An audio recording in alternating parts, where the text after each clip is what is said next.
eh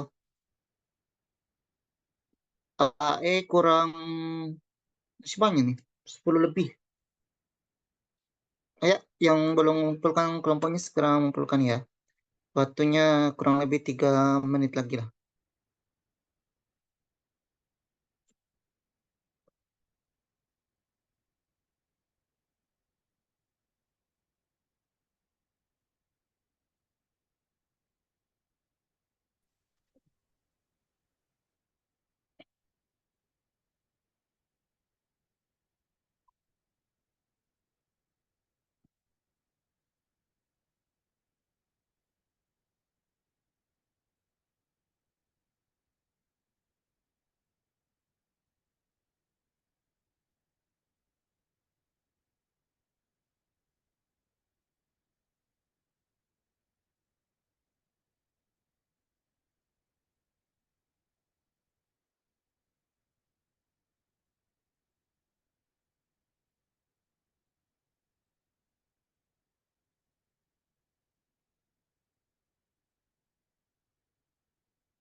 Ya dek, yang belum kelompoknya segera mengumpulkan, masih kurang.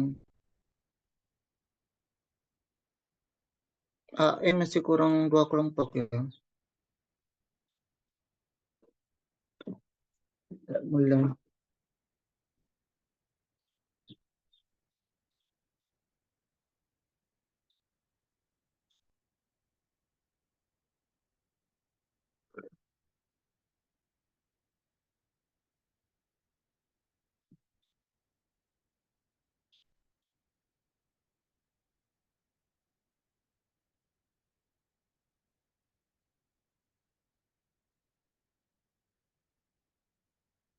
AE kurang 1 kelompok ya, belum.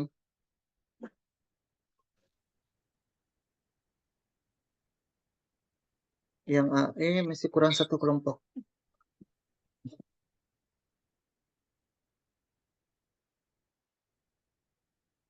Udah ya.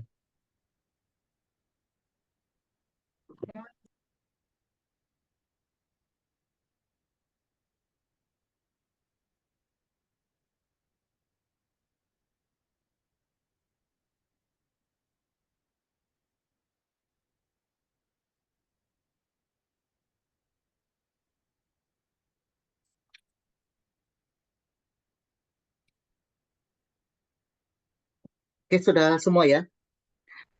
Kita mulai pembahasannya.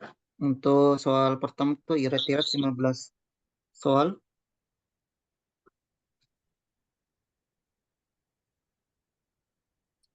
Satu. Saya share dulu. Ini.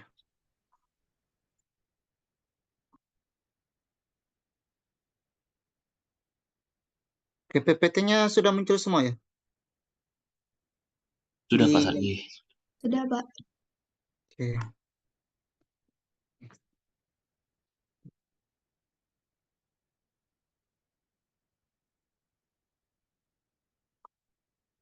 Oke, kita mulai soal pertama ya. Oke, yang mau menjawab silakan membaca dulu.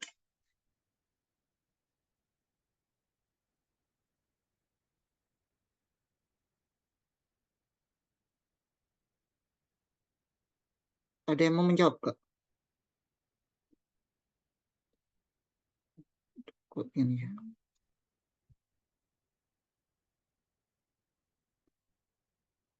Oke, ada dari kelompok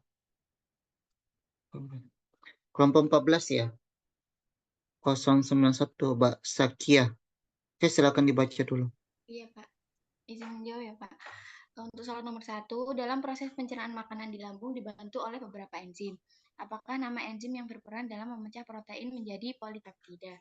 Dari kelompok 14, kami menjawab yang C, yakni pepsin. Karena pepsin merupakan enzim yang disekresikan oleh perut untuk memecah protein menjadi polipeptida. Kita tidak menjawab lipase karena lipase berguna untuk mencerna trigliserida dengan asam lemak. Untuk yang amilase merupakan enzim yang berperan untuk memecah pati atau karbohidrat menjadi gula. Untuk yang maltase bertugas untuk memecah maltose menjadi glukosa. Sedangkan seperti itu, Pak. Dari jawabannya berarti apa Yang tadi? C, pepsin, Pak. Pepsin ya. Dari kelompok 14 ya. Untuk kelompok lain ada yang berbeda jawabannya? Sama semua berarti ya? Iya Sama, Pak, Pak. sama semua. Insya Allah tidak ada yang berbeda. Oke. Jadi untuk jawabannya sudah C ya. Jadi kalau untuk lipase tadi itu enzim lipase berada lambung ya, diproduksi di lambung, di mana berfungsi menjerma trisakarida dengan asam lemak ya. Sedangkan kalau amilase diserikan di lenjer uroda dan pankreas ya. Baru berfungsi untuk memecah pati atau karbohidrat menjadi gula. Kalau maltase itu juga di usus kecil bertugas memecah menjadi glukosa. Mungkin sama ya di sel mukosa di permukaan lambung, tapi fungsinya itu di melindungi lambung dari paparan asam lambung. Jadi berarti jawaban yang betul itu C ya, vaksin. Jadi sudah selesai. Kita lanjut nomor 2. Mungkin ada dari kelompok yang lain. Ke kelompok 19 ya, Hima Helmi. Terima kasih atas kesempatannya, Pak. Sebelumnya mohon maaf saya tidak bisa on cam karena terkendala aplikasinya. Jawaban dari kelompok kami itu yang ileum, karena ileum sendiri itu merupakan bagian dari usus halus yang berfungsi untuk menyerap nutrisi dan zat-zat penting yang belum diserap oleh usus 12 jari dan jejenum, serta menghasilkan zat penting seperti vitamin B12 dan asam empedu. Yang A itu fundus salah karena fundus itu fungsinya untuk mengsekresikan HCl dan pepsinogen. Kemudian yang B itu jejenum salah karena jejenum berfungsi untuk menyerap nutrisi dari zat-zat penting dari makanan yang telah dicerna di lambung dan usus 12 jari. Kemudian yang pylorus itu salah karena pylorus berfungsi untuk mengatur aliran makanan yang sudah dicerna dari lambung ke dalam usus 12 jari dengan kontrol dari sistem saraf dan hormon. Kemudian yang duodenum juga salah karena duodenum berfungsi untuk menerima makanan yang telah dicerna dari lambung dan mencampurnya dengan enzim dan zat kimia yang dihasilkan oleh pankreas. Seperti itu, Pak. Terima kasih. Oke, jadi jawabannya dari kelompok 19 Helium ya. Iya, Pak. Oke, kalau untuk kelompok lain ada berbeda jawaban dari kelompok 19 C jawabannya. Semua ya, sama semua. Sama semua Pak, kelompok 6 sama, mungkin yang lain juga sama. Oke. Kita lihat dulu ya. Jadi sudah benar ya, dari penjelasan juga sudah jelas. Atau ada mau ditanyakan ya, yang kurang jelas? Tidak ada, kita lanjut kalau begitu. Oke, nomor 3 dibaca dulu soalnya ya.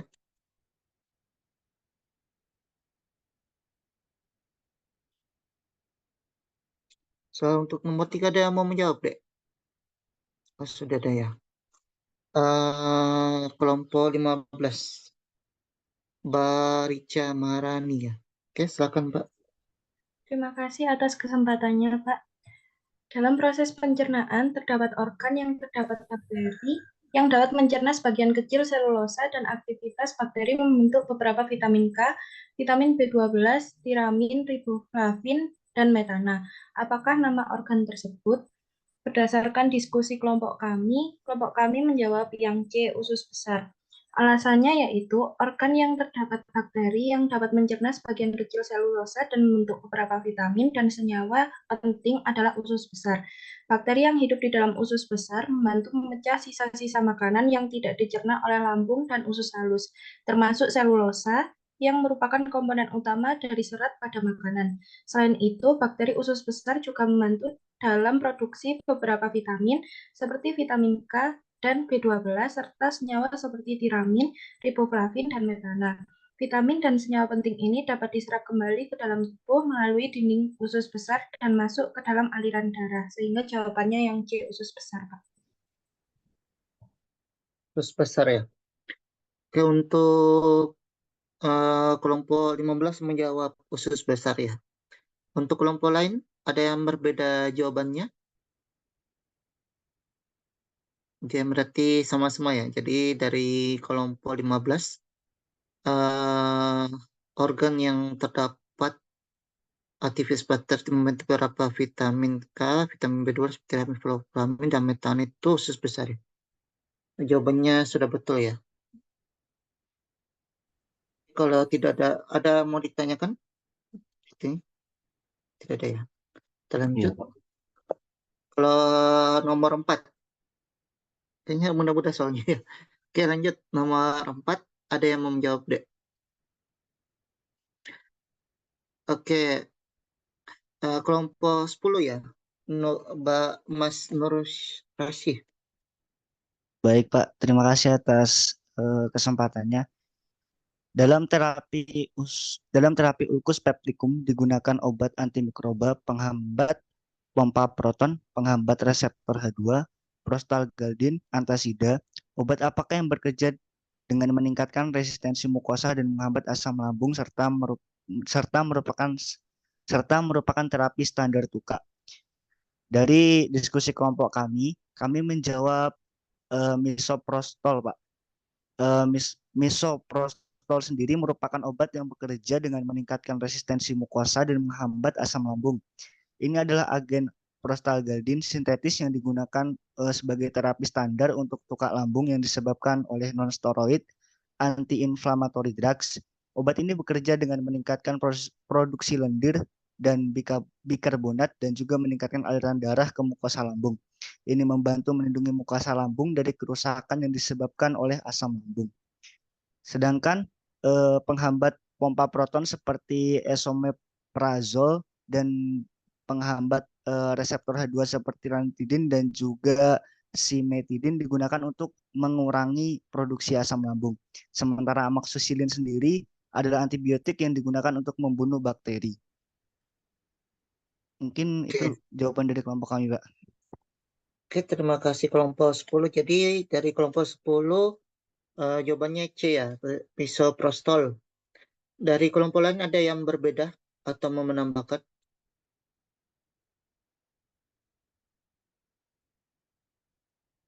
Tadi Mas Luman juga ya? Mas Luman sama kelompoknya berarti? C ya? Iya, Pak. Saya sama, Pak. Misoprostol. Oke, sudah betul ya misoprostol. Tidak ada pertanyaan? Kita lanjut kalau begitu. Si farmakologi dari obat pencernaan ya. Oke, kelompok 5 lagi ya, Muhammad Sadan Al-Hakim. Monggo dibaca dulu. Baik Pak, terima kasih atas kesempatannya. Nomor 5, seorang dengan penyakit tukak lambung setelah dilakukan uji lab menunjukkan adanya infeksi pylori dan diketahui pasien resistensi clarithromycin. Diberikan regimen dosis direkomendasikan oleh American College of Gastroenterology. Apakah nama obat yang bekerja dengan membentuk laksana bersama protein pada dasar tungkak dan melindunginya terhadap rangsangan pepsin dan asam? Dari pertanyaan tersebut, kelompok 5 menjawab jawaban B, bismut subsalisilat. Bismut subsalisilat adalah obat yang digunakan untuk mengobati tukak lambung dan duodenum. Obat ini bekerja dengan membentuk lapisan bersama protein pada dasar luka dan melindunginya terhadap rangsangan pepsin dan asam. Selain itu, bismut subsalisat juga memiliki efek antimikroba terhadap bakteri H. pylori yang menyebabkan infeksi pada luka lambung. Obat ini biasanya diberikan bersama dengan antibiotik lain dan inhibitor pompa proton atau PPI seperti omeprazol untuk memaksimalkan efeknya. Seperti itu, Pak. Oke, dari kelompok 5 menjawab B ya, bismut subsalilat. Dari kelompok lain ada yang berbeda? Sama semua ya? Insya Allah sama semua, Pak. Oke, kalau ada mau ditanyakan mungkin? Ada ya. Lanjut. Nomor 6.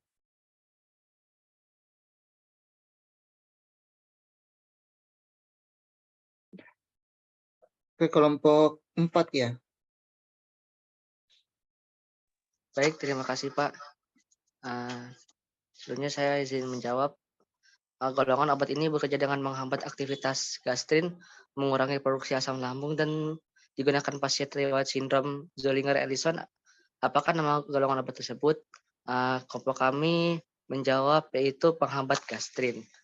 Kenapa kami tidak menjawab yang lain? Karena kalau yang antagonis reseptor muskarinik itu kerjanya untuk antagonis reseptor muskarinik subtype M1.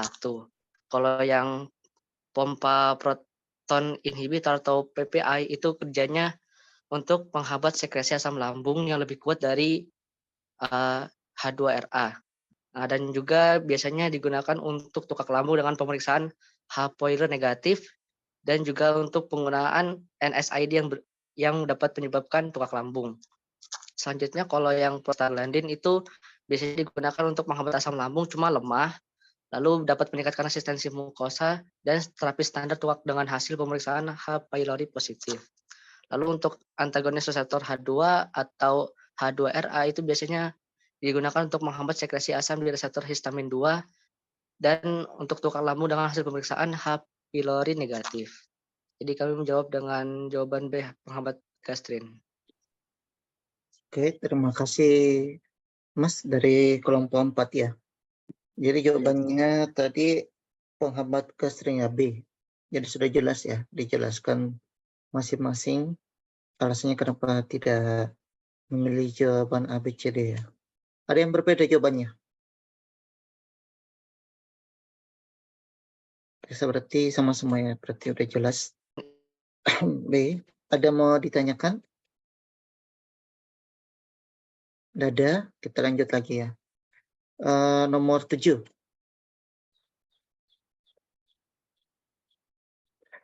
Oke, kelompok 15 ya. Terima kasih atas kesempatannya.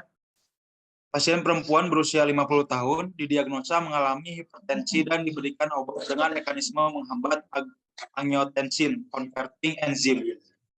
Apakah obat yang memiliki mekanisme tersebut? Jawaban dari kelompok kami yaitu ramipril. Obat yang memiliki mekanisme kerja menghambat angiotensin converting enzyme atau AC adalah ramipril. Mekanisme kerja ramipril adalah menghambat enzim AC yang terlibat dalam pembentukan angiotensin 2. Itu senyawa yang menyebabkan konstruksi pembuluh darah dan peningkatan tekanan darah dengan menghambat enzim AC. Ramipril dapat membantu melebarkan pembuluh darah dan menurunkan tekanan darah pada pasien hipertensi. Ramipril juga termasuk dalam golongan obat AC inhibitor yang sering digunakan dalam pengobatan hipertensi. Obat ini efektif menurunkan tekanan darah dan memiliki efek protektif terhadap organ-organ target seperti jantung, ginjal, dan pembuluh darah.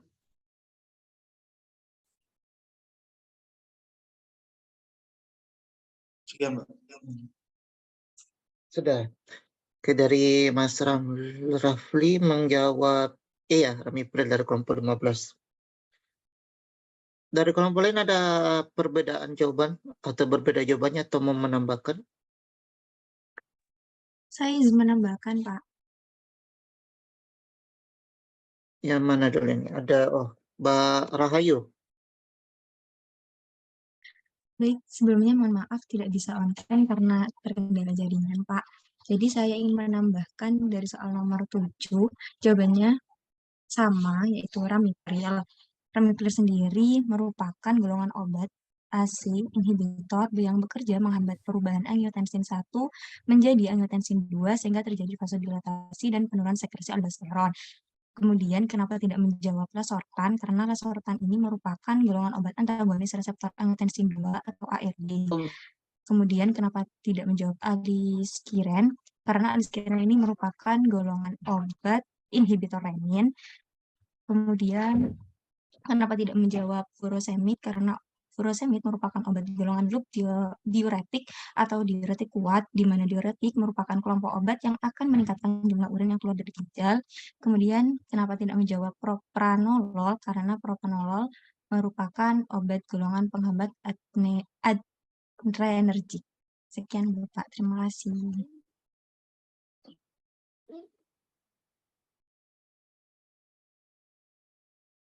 Iya, sama semua ya, ramipril. Jelas yang untuk golongan penghambat enzim AC pasti ramipril yang ramipril-nya ya. Ada mau ditanyakan dulu? Nggak ada ya? Ada. Kayaknya mau lanjut ke nomor 8 ya. Oke, Mbak Faridatul, kelompok 17. Baik Pak, terima kasih atas kesempatannya.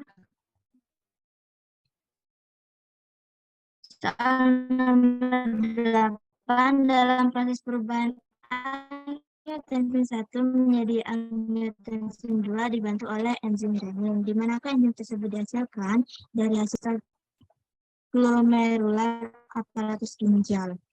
Jadi renin ini diproduksi oleh sel juxtaglomerular, juga dikenal sebagai semikiatka arterial afferens saat mereka masuk ke glomerulus.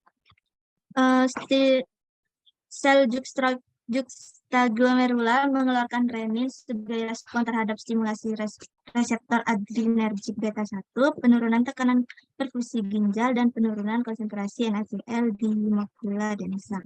Sementara untuk pilihan yang kulvis ginjal ini digunakan untuk tempat penampungan urin dan selanjutnya akan mengalirkan urin menuju kandung kemih atau vesika urinaria melalui saluran ureter.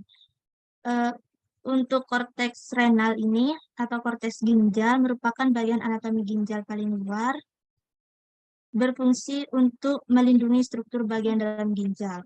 Sementara tubulus berfungsi untuk mengangkut cairan tubuh dan darah menuju ginjal. Dan hilum adalah lubang kecil yang terletak di tepi dalam ginjal di mana ia melengkung ke dalam untuk menciptakan bentuk seperti kaca. Jadi kelompok kami menjawab A.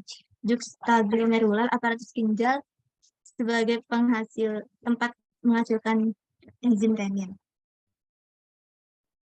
Oke, terima kasih Mbak dari kelompok 17 ya. Jawabannya adalah A.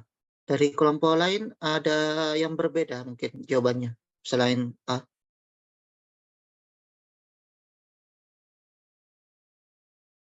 Tidak ada, Sama Pak. semua. Ya, Sama jadi semua. Ya, Mas Rizky. Oke, untuk tempat menghasilkan enzim AC itu memang AC. Renin, Pak. Enzim renin itu memang dihasilkan di ginjal ya, lebih tepatnya di juxtaglomerular aparatus ginjal ya. Oke, jawabannya sudah benar A. Ada mau ditanyakan? Tidak ada ya. Kita lanjut kalau begitu ya. Oke, untuk nomor 9 ada yang mau menjawab. Oke, dari kelompok 16 ya. 032 Mas Bimo. Baik Pak, terima kasih atas kesempatannya.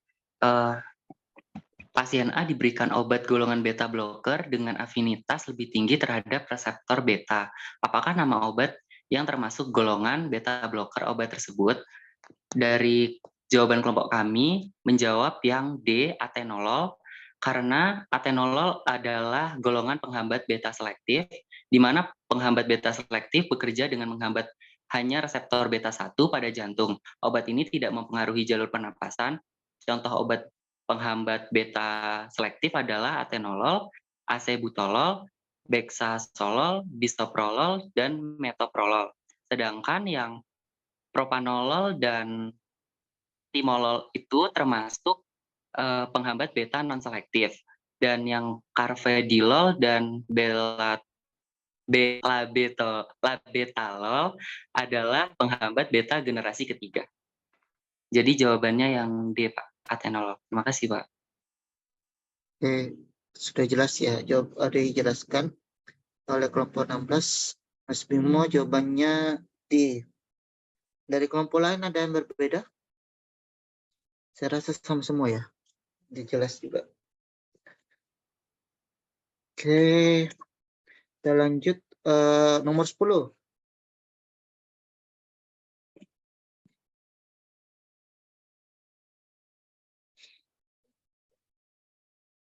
Ini yang pertama kelompok 18 ya. Dengan siapa nih menjawab? Dwi Anggraini, Pak. 0085 ya. L2. Oke, silakan dijawab Mbak Dewi.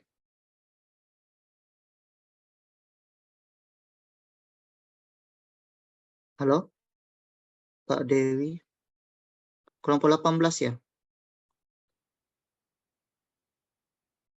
Dibaca dulu soalnya. Saya bilang baik Pak, terima kasih. Jadi dari kelompok 18 nomor 10 ini Tuan AH mengalami edema dan memiliki riwayat penyakit hipertensi. Dokter memberikan golongan obat diuretik dengan mekanisme kerja menghambat kotransporter natrium Na+, K+, dan 2Cl.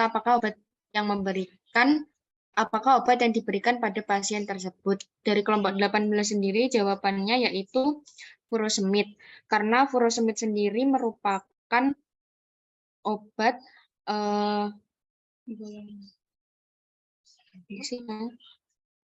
sebentar Pak.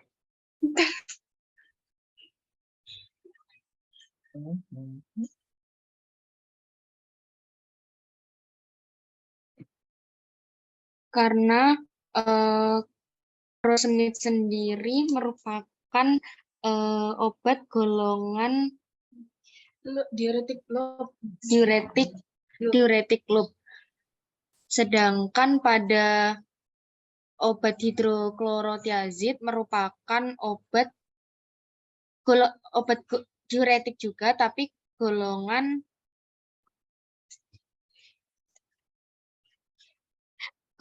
tiazid diuretik. Sedangkan pada spironolakton merupakan obat diuretik golongan potasium sparing diuretik, dan manitol merupakan obat diuretik golongan osmotik. Jadi sedangkan acetamilozid merupakan golongan karbonik anhidrase, sehingga kami menjawab B, yaitu furosemid. Terima kasih Pak. Oke, dari Mbak Dewi kelompok 18 menjawab B ya, furosemid. Ada yang mau menambahkan mungkin alasannya? Atau yang berbeda jawabannya?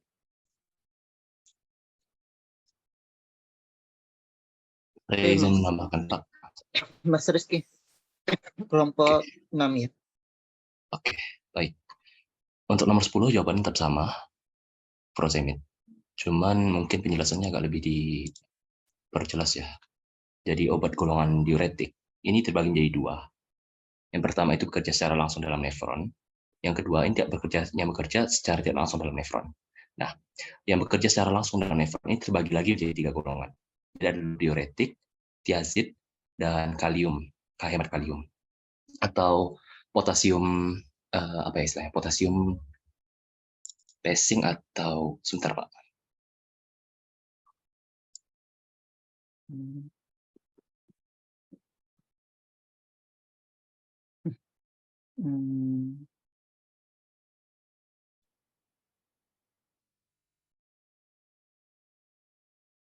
Potasium sparing.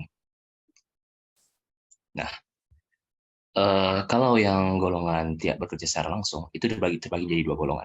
Yang pertama ini yang golongan osmotik, dan yang terakhir ini adalah karboksilase anhidrat inhibitor. Nah, untuk furosemid ini adalah obat golongan loop diuretik atau diuretik kuat, di mana dia ini bekerja dengan menghambat kotransporter ion natrium, kalium, dan klorida, dan dapat mengakibatkan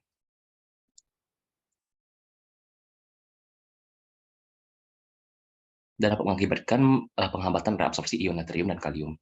Contohnya adalah obat bumetanid, furosemid, torsemid, dan asam etakrinat.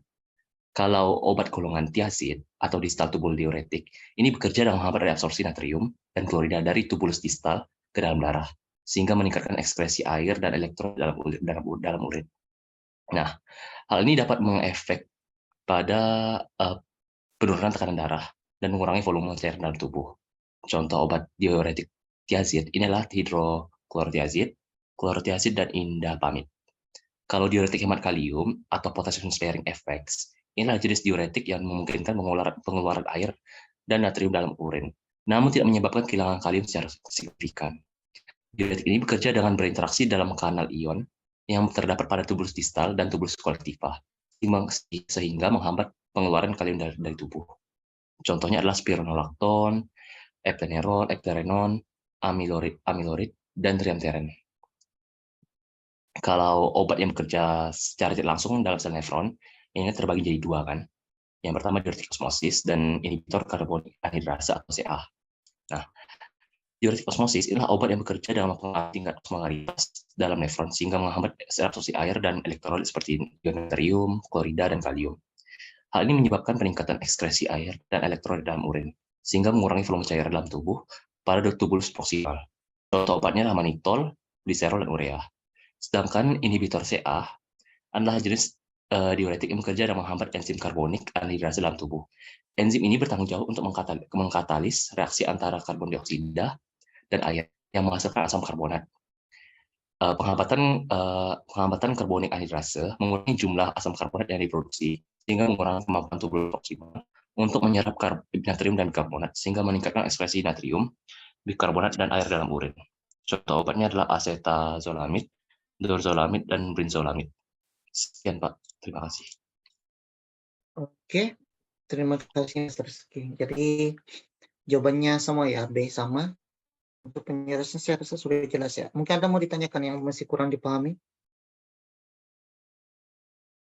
Oke, tidak ada ya. Berarti sudah semua. Lanjut ke soal berikutnya, nomor 11.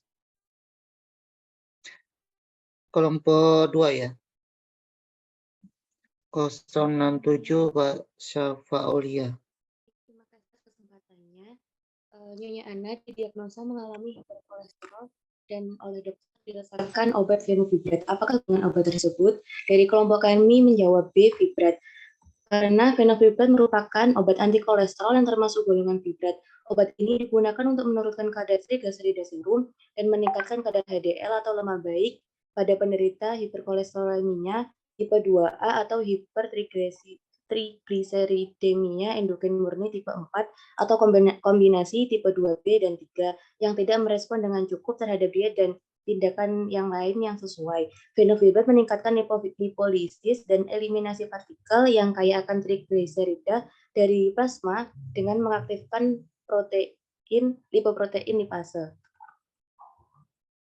Sudah Pak. Jawaban kelompok 2 B fibrat. B fibrat ya. Dari kelompok 2 ada yang berbeda? Sama semua ya. Oke. Ada mau ditanyakan mungkin? Jadi jawabannya sudah betul ya, fibrat.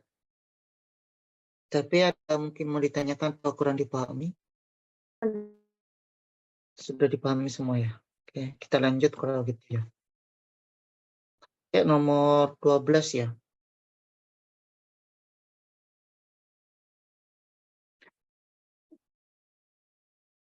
Kelompok 2, tunggu dulu.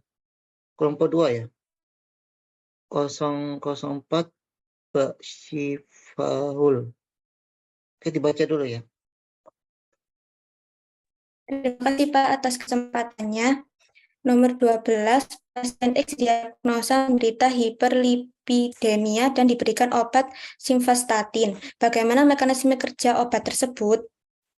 Jawaban kami, menghambat enzim HMG KOA reduktase. Alasannya, simvastatin merupakan obat yang menurunkan kadar kolesterol atau hipolidemi dan merupakan hasil sintesis dari hasil fermentasi Aspergillus terreus. Secara in vivo, simvastatin akan dihidrolisis menjadi metabolit aktif. Mekanisme kerja dari metabolit aktif tersebut adalah dengan cara menghambat kerja 3-hidroksi-3-metil koenzim A reduktase atau HMG-CoA reduktase, di mana enzim ini mengkatalis perubahan HMG-CoA menjadi asam mevalonat yang merupakan langkah awal dari sintesa kolesterol.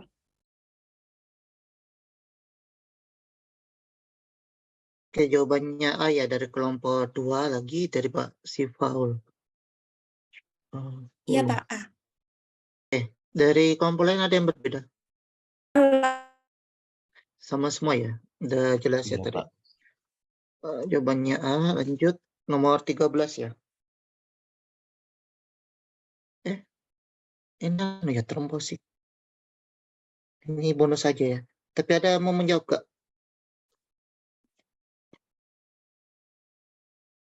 Oke, kelompok 1 ya.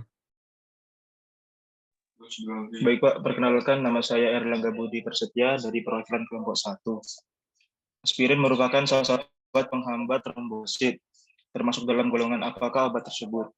Jawaban dari kelompok kami yaitu adalah A, TXA2 inhibitors. Jadi TXA2 inhibitors ini mempunyai 3 sasaran, yaitu proses sintesis, pembentukan, dan reseptor. Aspirin bekerja dengan cara mengurangi agregasi platelet sehingga dapat menghambat pembentukan trombus pada sirkulasi arteri, menghambat aktivitas enzim COX-1 dan COX-2 yang selanjutnya menghambat produksi tromboksa. Selanjutnya sintetik prostacyclin. Nah, prostacyclin PGI2 meningkatkan konsentrasi CAMP sehingga mempunyai efek menghambat proses agregasi platelet. Selanjutnya adalah platelet GP-lip atau 3A reseptor antagonis. Obat ini menghambat ikatan fibrinogen dan faktor von Willebrand terhadap reseptor GP2B dan 3A pada permukaan platelet sehingga mencegah proses agregasi platelet. Contohnya adalah trofiban dan FT-vibatide. Selanjutnya adalah penghambat agregasi tergantung ADP. Contoh obatnya yaitu tiklopodin dan clopidogrel yang bekerja menghambat agregasi platelet dan memperpanjang waktu pendarahan. Terakhir ada fosfodiesterase inhibitors, di mana beraksi menghambat enzim fosfodiesterase, yang mana suatu enzim yang mengaktifasi reaksi hidrolisis CAMP aktif menjadi 5-AMP. Kenaikan ini akan menyebabkan penurunan adesi platelet menuju endotelium, dan obat ini juga mempengaruhi waktu pendarahan. Jadi kesimpulannya kami menjawab TXA2 inhibitors. Oke, dari kelompok 1 menjawab TXA inhibitor ya. Sudah jelas ya jawabannya A. Dari kelompok lain tidak ada perbedaan kan? Tidak ada ya. T sama semua ya. Udah jelas di PPT juga sih. Kita lanjut kalau begitu kelompok nomor 14.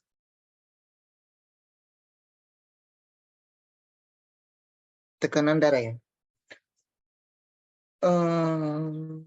Kelompok 13. 025 Mas Amirul. Baik Pak, terima kasih atas kesempatannya. Untuk nomor 14 ini yang ditanyakan yaitu tentang mekanisme obat yang menghambat reseptor angiotensin. Nah, di sini ada 5 poin. untuk jawabannya itu yang benar adalah valsartan, yang mana mekanismenya dapat menghambat reseptor angiotensin. Pilihan A, D, dan E itu tidak dipilih karena merupakan obat dari S-inhibitor yang menghalangi agar angiotensin itu tidak terbentuk. Kemudian aliskiren itu termasuk golongan obat yang menghambat aktivitas enzim renin. Maka dari itu dari kelompok 13 memilih jawaban valsartan. Mungkin sekian Pak, terima kasih. Oke, terima kasih atas jawaban dari kelompok 13 ya, yang menjawab valsartan. Jadi udah jelas ya, jadi untuk yang A, D, E itu kan pril ya, penghambat AC. Kalau aliskiren itu kan penghambat renin ya. Jadi jawabannya B. Lanjut ke nomor 15 ya. Oke, kelompok 24. Silakan dibaca dulu. Baik Pak, terima kasih atas kesempatannya. Saya izin menjawab nomor 15. Salah satu obat golongan glikosida jantung adalah digoxin. Dari tanaman apakah obat tersebut? Dari kelompok 24 sendiri, kami menjawab option A, yaitu Digitalis purpurea. Nah, glikosida jantung sendiri itu salah satu obatnya adalah obat digoxin dan digitoxin yang berasal dari tanaman Digitalis purpurea. Digoxin sendiri merupakan obat glikosida jantung yang bekerja dengan cara mempengaruhi beberapa jenis mineral, seperti natrium dan kalium di dalam sel-sel jantung. Cara kerja ini akan mengurangi beban kerja jantung, membantu mengembalikan irama jantung menjadi normal dan stabil, serta memperkuat detak jantung. Oke, jawabannya sudah jelas ya, pasti A di kelas purpurea. Kalau ada ditanyakan, ada ya? Ada mau ditanyakan mungkin dari nomor 1 sampai 15? Ada ya? Kalau gitu kita lanjut nomor 1 yang AE ya. Mungkin 1 orang ya. Jadi nomor 1 tekanan dalam mesin dipengaruhi aktivitas saraf dan sistem renin-angiotensin ya. Di sini minta jelaskan proses aktivitas dari saraf simpatis dan sistem RAS ya pada tekanan darah. Oke, yang mau menjelaskan kelompok 8 ya. 015 Mas Ardenansa. Baik Pak, Baik Pak, terima kasih atas kesempatannya. Di sini saya akan menjelaskan untuk peningkatan tekanan darah yang disebabkan dari aktivitas saraf dan renin, angiotensin, dan aldosteron. Untuk yang pertama yaitu aktivitas saraf mempengaruhi tekanan darah, yaitu melalui mekanisme saraf simpatis. Saraf simpatis ini memicu pelepasan hormon adrenalin dari kelenjar adrenal yang berperan dalam meningkatkan tekanan darah. Hormon adrenalin merangsang dari aktivitas beta-1 adrenoreseptor dari jantung dan ginjal, serta mengaktifasi alfa-1 adrenoreseptor dari otot polos, sehingga meningkatkan cardiac output, meningkatkan kontraksi pembuluh darah, dan serta resistensi vaskular perifer.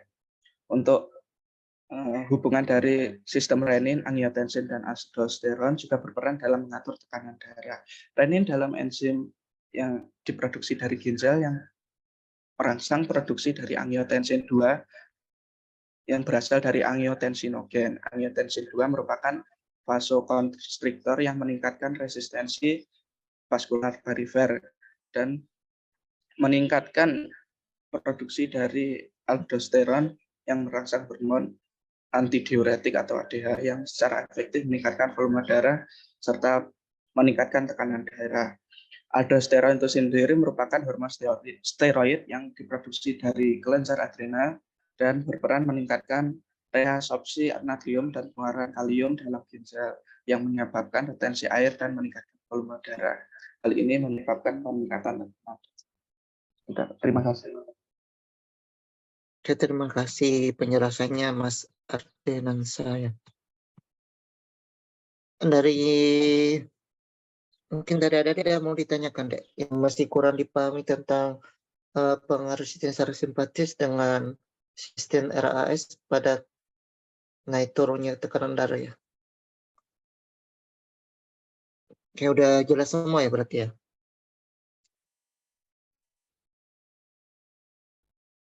Kalau tidak ada, kita lanjut nomor 2 ya.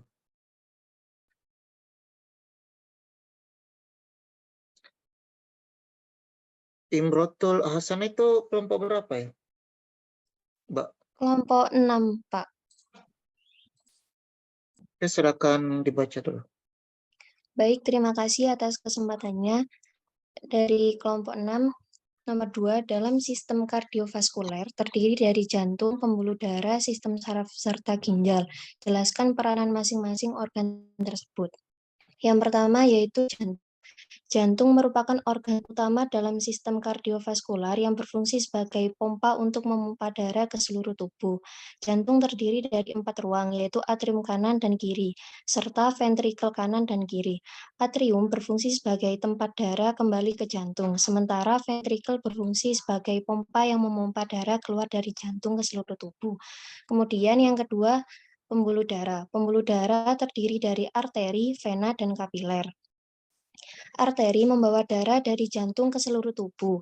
Vena membawa darah dari tubuh ke jantung, sementara kapiler menghubungkan arteri dan vena di seluruh tubuh.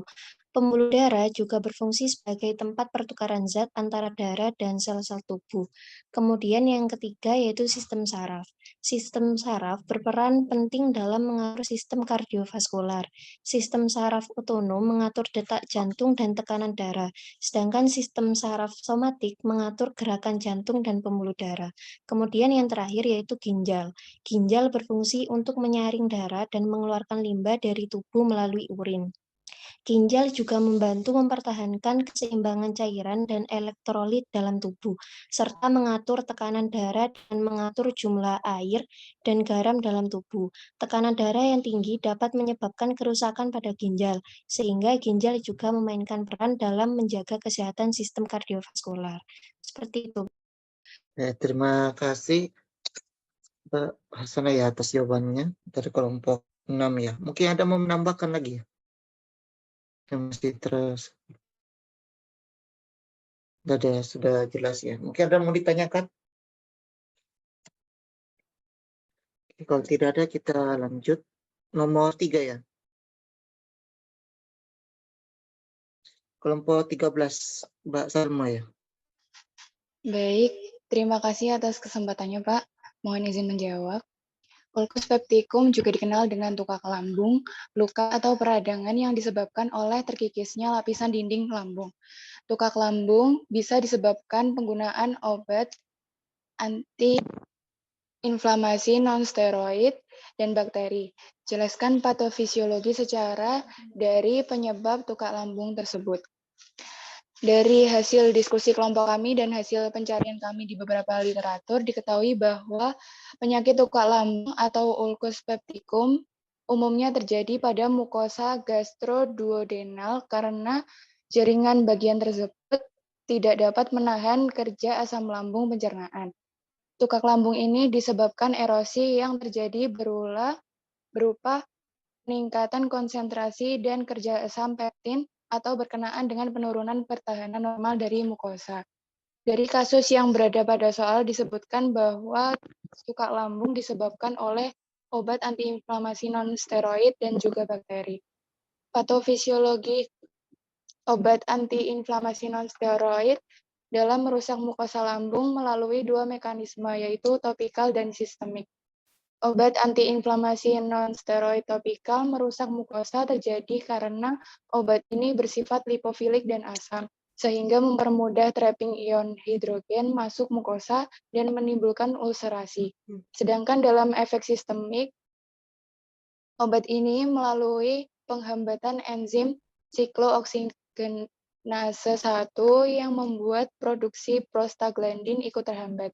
Hambatan sintesis prostaglandin ini akan mengurangi ketahanan mukosa dengan efek berupa lesi akut mukosa, lambung dengan bentuk ringan sampai berat yang dapat menimbulkan tukak pada lambung. Untuk patofisiologi infeksi bakteri penyebab tukak lambung, umumnya disebabkan oleh Helicobacter pylori, yang merupakan salah satu bakteri gram negatif yang dapat tahan hidup di dalam mukosa lambung yang asam. Perkembangan bakteri ini tidak terkontrol akan menyebabkan gastritis dan berpotensi menjadi penyakit tukak peptik, bahkan kanker lambung. Helicobacter pylori menyebabkan peradangan dan cedera pada mukosa lambung, kemudian menginduksi peradangan lambung tersebut dengan mengubah peradangan respon inang dan merusak sel-sel epitel, sehingga kinerja mukus di mukosa lambung dalam melindungi dinding lambung dari sifat asam menjadi lemah, dan lapisan dinding lambung tersebut lama-kelamaan akan terkikis. Kurang lebih seperti itu, Pak. Terima kasih. Oke, terima kasih Mbak atas jawabannya. Mungkin ada mau menambahkan lagi? Mas Indra ya, mau silakan. Saya izin menambahkan sedikit. Secara umum, patofisiologi terjadinya tukar lambung disebabkan oleh ketidakseimbangan antara faktor perlindungan dan faktor agresif pada selaput lendir lambung. Faktor perlindungan meliputi yaitu mukus, bikarbonat, dan prostaglandin yang membantu melindungi selaput lendir lambung dari agresi asam lambung. Sedangkan faktor agresifnya sendiri yaitu meliputi asam lambung, pepsin, dan faktor eksternal seperti OANS, obat anti, dan bakteri H. pylori. Jika faktor agresif lebih dominan dibandingkan dengan faktor perlindungan sendiri, maka akan terjadi kerusakan pada selaput lendir dan menyebabkan terjadinya tukak lambung. Itu saja, Pak. Oke, terima kasih dari kelompok 18 dan kelompok 13 ya atas jawabannya. Mungkin dari kelompok yang ada mau ditanyakan yang kurang dipahami atau ada mau menambahkan lagi? Udah jelas ya semua berarti ya. Dari di PPT ada mau ditanyakan? Sudah dipahami semua berarti ya. Oke. Kita lanjut ke nomor 4. Kelompok 7.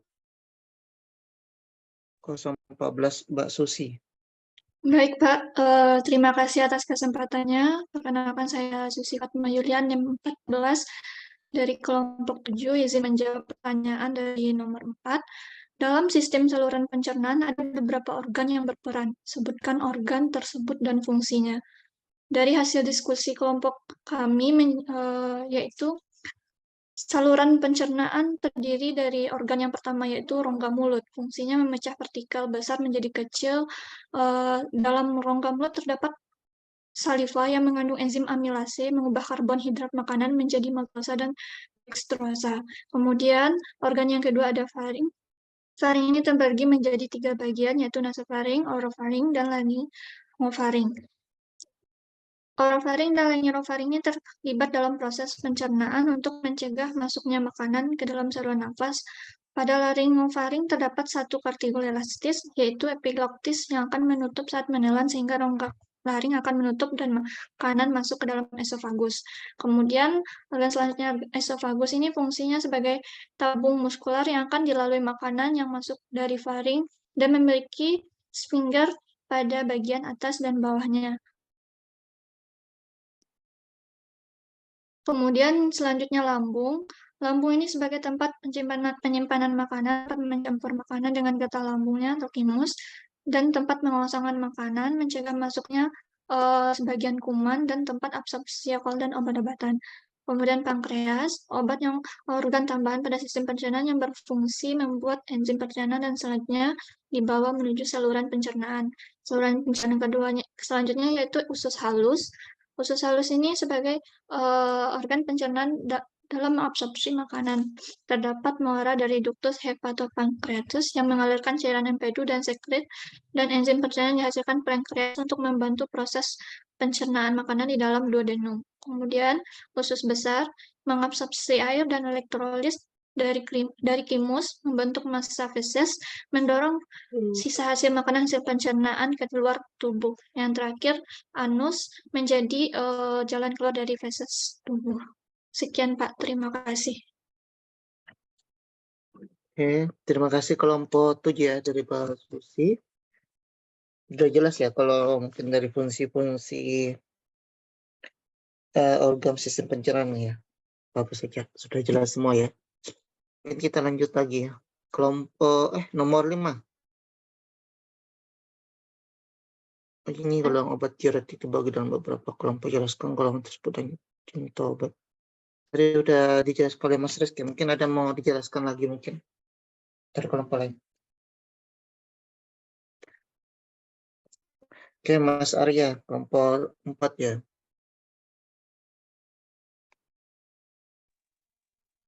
Baik, Pak. Untuk nomor 5 ini menjelaskan mengenai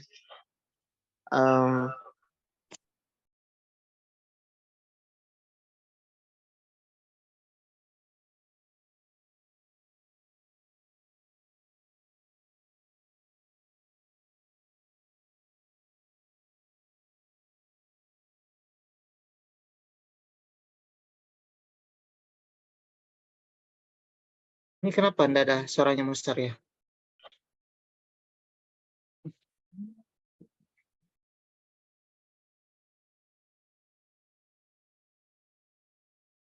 Halo? Ini bisa ada orangnya? Mohon maaf, Pak. Tadi ada gangguan jaringan. Untuk nomor 5 ini menjelaskan mengenai golongan dari obat-obat diuretik. Untuk obat diuretik ini dibagi menjadi 2, yaitu beraksi langsung pada sel nefron dan tidak beraksi secara langsung pada sel nefron. Yang beraksi langsung pada sel nefron ada 3, yaitu loop diuretik yang bekerja menghambat kotransporter Na+ atau K+ atau 2-CL-min pada ascending lim lingkungan Henle yang menghambat reabsorpsi Na+ dan CL-min. Contoh bumetanid, etarkin, dan furosemid. Lalu yang kedua ada distal tubul diuretik yang bekerja menghambat kotransporter Na+ atau CL-min di tubulus distal. Contohnya yaitu metalozon. Lalu yang ketiga ada diuretik hemat kalium yang bekerja pada ductus collectivivus. Contohnya yaitu amilorid, epleroren, dan spironolactone. Lalu pada yang B, tidak bereaksi secara langsung pada sel nefron ada 2, yakni diuretik osmosis dan karbonit anhydrase inhibitors. Sekian, Pak.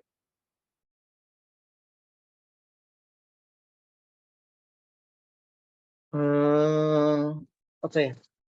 Kalau untuk golongan diuretik ya sudah banyak jelasnya ya. Di nomor diuretik kan juga ada.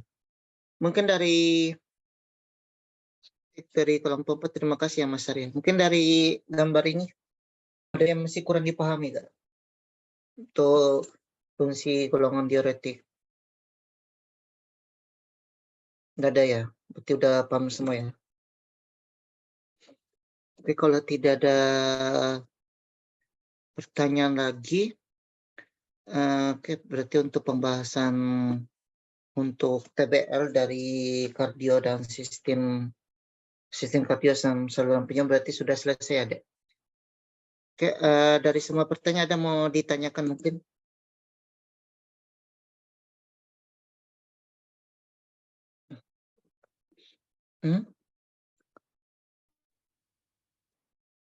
Ada pertanyaan?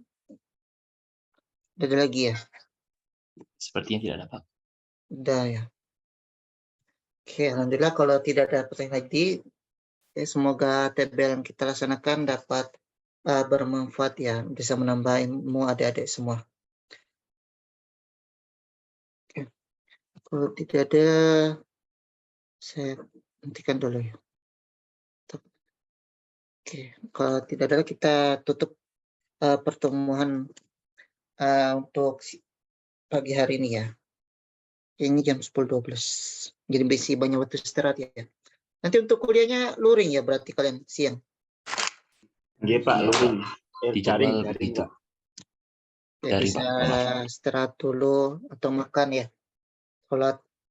Kalau tidak ada pertanyaan, mari kita sama-sama tutup pertemuan ini dengan membaca hamdalah dan doa kafaratul majelis ya. Alhamdulillahirabbil alamin. Asyhadu an la ilaha illa anta astaghfiruka wa atubu ilaik. Oke, kurang lebihnya mohon dimaafkan. Assalamualaikum warahmatullahi wabarakatuh. Waalaikumsalam warahmatullahi wabarakatuh. Terima kasih Pak. Terima kasih banyak Pak Sadli. Oke, terima kasih. Terima kasih Pak. Saya live ya. Baik Pak. Ya Pak.